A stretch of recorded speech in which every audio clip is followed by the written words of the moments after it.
Hello guys, welcome back to my channel క్రితారెడ్డి. Big boss season 8 4th week elimination అయితే జరిగిపోయింది. Elimination last మినిట్లో కూడా సోనియాకి అన్యాయం జరగకూడదనుకున్నాడు బిగ్ బాస్. మణికంఠకైతే అన్యాయం చేశాడు. అదేమిటో ఈ వీడియోలో చూద్దాం. అంతకన్నా ముందు వీడియో చూస్తున్న వాళ్ళు మన వీడియోను ఒక లైక్ చేయండి. అలాగే మీ ఫేవరెట్ కంటెస్టెంట్ ఎవరన్నది నాకు కామెంట్ చేయండి. సోనియా ఎలిమినేషన్ కరెక్ట్ అన్న వాళ్ళు వీడియో కింద కామెంట్ చేయడం మర్చిపోవద్దు. నిన్నటి ఎపిసోడ్లో ఎక్కువ మంది మణికంఠను 0 అని ముద్ర వేయడంతో మణికంఠని లాస్ట్ వరకు అయితే ఉంచుతారు. లాస్ట్ 2 సేవింగ్స్ అప్పుడు సేవ్ చేస్తారు. అయితే బిగ్ బాస్ పెద్ద ప్లానే వేశాడు సోనియా కోసం.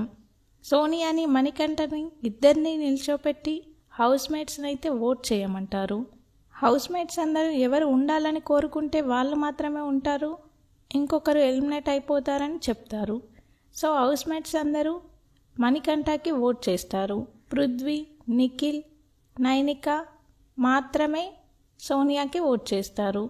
సో మణికంఠ సేవ్ అవుతాడు. కానీ హౌస్ మేట్స్ అందరూ మణికంఠ గురించి మణికంఠకి తక్కువ ఓట్లు వచ్చినాయని ఫీల్ అవుతారు. సో నెక్స్ట్ వీక్ నామినేషన్లో కూడా మణికంఠ ఖచ్చితంగా ఉంటాడు. సోనియా నాకెంత ఓటింగ్ పర్సంటేజ్ వచ్చిందో తెలీదు, నేను హౌస్ మేట్స్ ఓట్ చేయడంతో బయటకు వచ్చానని ఫీల్ అవుతుంది. సోనియా ఖచ్చితంగా రీఎంట్రీ అయితే ఇస్తుంది. అది వైల్డ్ కార్డ్ ఎంట్రీ వాళ్ళతోనైనా లేదా నెక్స్ట్ 2-3 వీక్స్ తర్వాత అయినా రీఎంట్రీ అయితే ఖచ్చితంగా ఉంటుంది. ఆల్రెడీ సోనియా మీద చాలా నెగిటివిటీ ఉంది.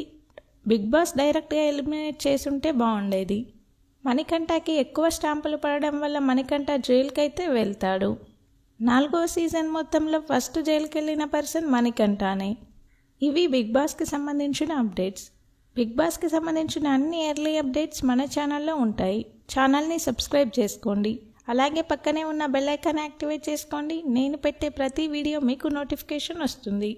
Thank you all. వీడియో చూస్తున్న వాళ్ళు మన వీడియోని లైక్ చేయడం మర్చిపోవద్దు. మీరిచ్చే చిన్న లైక్ మన వీడియోకి ఎంతో యూజ్ అవుతుంది.